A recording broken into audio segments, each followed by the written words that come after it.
Let us know about chronic bronchitis. What is chronic bronchitis? As we know, itis itself means inflammation. So, chronic bronchitis is basically inflammation of the bronchus. When your bronchus gets irritated, it leads to chronic bronchitis. And chronic bronchitis is one kind of your COPD, which is your constructive obstructive pulmonary disease. So, what is bronchus? Bronchus in plural form, which is known as bronchi, you have your right bronchus and your left bronchus. Together, it is known as bronchi. So, bronchus are the tubes which helps in the passage of air to and from the lungs. So, when there is any kind of irritation in these tubes, it leads to bronchitis. So, what are the clinical features of chronic bronchitis? Means what does the patient present with if he or she is having bronchitis?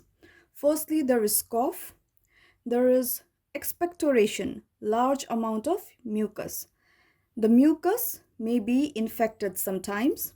There is wheeze on auscultation, dyspnea, which is the shortness of breath, and cyanosis. Cyanosis, as we know, is the bluish discoloration of skin and nails.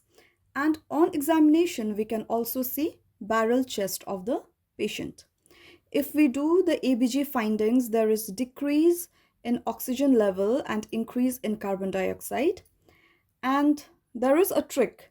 There is increase in total lung capacity.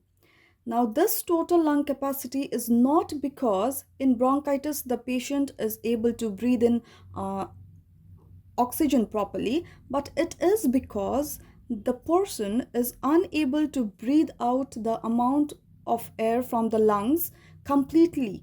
So, there is residual volume of air in the lungs, which gives the false information of having increased total lung capacity. Let us know about the pathophysiology of chronic bronchitis. First, there is entry of the irritative substance, which stimulates the overactivity of mucus glands in the bronchi. So here you can see this red dots are the irritative substances. So because of that, there is overactivity of the mucus gland in bronchi. This leads to increased mucus secretion. Now because of this, there is increase in the production of mucus, which forms mucus clog in the walls of airway. As I have marked here with yellow color, these are the clogs of mucus formed in the airway. Now because of this, the airway, it tries to maintain the space, so it becomes dilated. So this is the dilated airway. Now there is again increase in the size of airway walls. So this further leads to inflammation. This is the inflamed airway, which again leads to increased in the mucus. So this, you can see the mucus has increased further. So this leads to the narrowing of the airway. The passage for the air is now narrowed.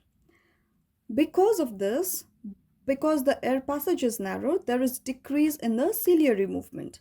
So this further lengthens the airway. Now, after this, what happens is the air gets trapped within the alveoli.